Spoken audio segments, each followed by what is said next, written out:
Let's talk to Harold the H. Cock-a-doodle, peacock-a-doodle-doo. Yep. And he's going to talk about a thing happened in 1850, unfortunate murder of old Bob by a runaway convict in Ipswich. Oh, okay. Long time ago. And let's cross down live to a man who's sitting there on his stump reading a book about Ipswich. G'day there, Harold the H.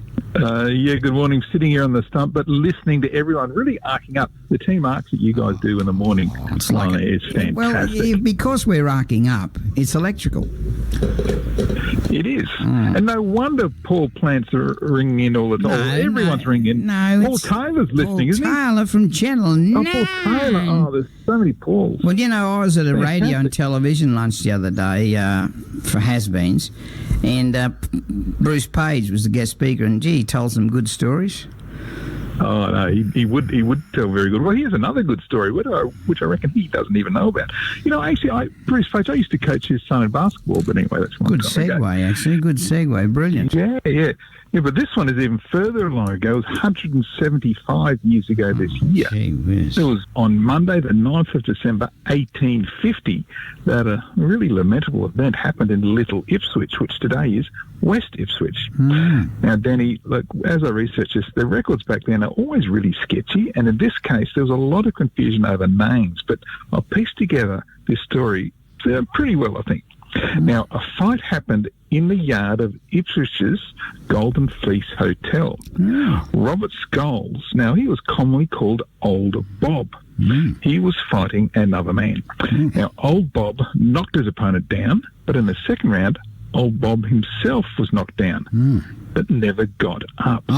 Dr. William Dorsey was called to the scene. Now, you might remember Dr. Dorsey. He and his ducks were the cause of one of the greatest stacks in Ipswich history just a few weeks before Old Bob's fight. Now, Dr. Dorsey pronounced Old Bob dead from a broken neck.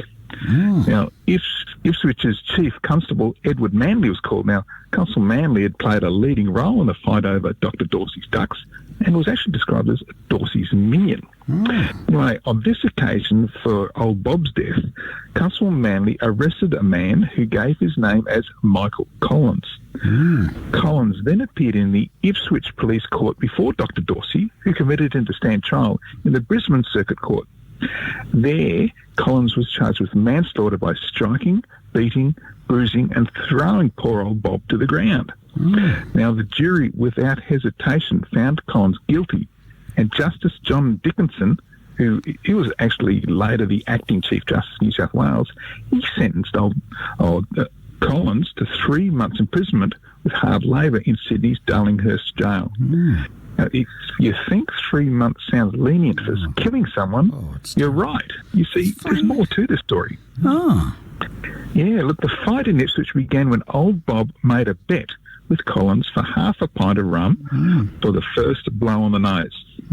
Now, Collins was unwilling to fight, but Old Bob escalated the situation so that eventually the two men got up and went outside to fight. Now, after Collins was knocked down, he actually claimed the bet because he had already struck the first blow on the nose. But Old Bob wasn't having any of that, and the fight continued until Old Bob was no more. Now, when Constable Manley arrested Collins didn't resist and instead burst into tears and admitted everything that had happened. After initially identifying himself as a free man called Michael Collins, he then disclosed he was actually James Brennan, a runaway convict from the Commissariat Department in Sydney. Now, it appears likely that Brennan had been convicted in Ireland of arson and sentenced to 99 years of transportation. Now, here in the Moreton Bay district, he worked as the servant of Captain Richard Coley. Now, unfortunately, Brennan was found drunk while he should have been working and then attacked the arresting chief constable, and so he was sent for a spell in Sydney jail. And Constable Coley, meanwhile, he became Queensland's first sergeant at arms at Parliament House and would die of the effects of gout. And in fact, he died in office and his ghost is said to haunt Parliament House today.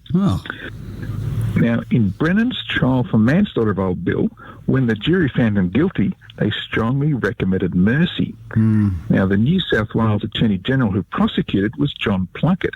He was the same Attorney General who earlier prosecuted the perpetrators twice of the Mole Creek Massacre. Now, following the guilty verdict for Brennan, he aligned himself with the jury and also recommended mercy.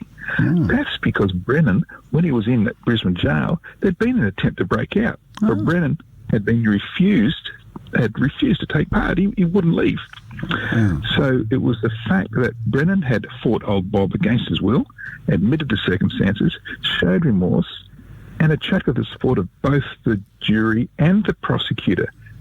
This is one of those times that you actually feel sorry for the convict. And what's more, 2 years later, it was probably the same James Brennan who was given a conditional pardon for his original crime, although it meant he could never go back to Britain again. So, Danny, this is just another story from Ipswich's history 175 years ago. These stories are endless. They're endless, and you've got so many good stories. If we go to historyouthere.com and check out this story and many others, because we've been talking Ipswich history for what, about 6, 7, 8 years? Yeah, a long time. There's almost 250 stories there just on Ipswich alone. Historyouthere.com. And while you're on there, get on and give us a ark, if you don't mind.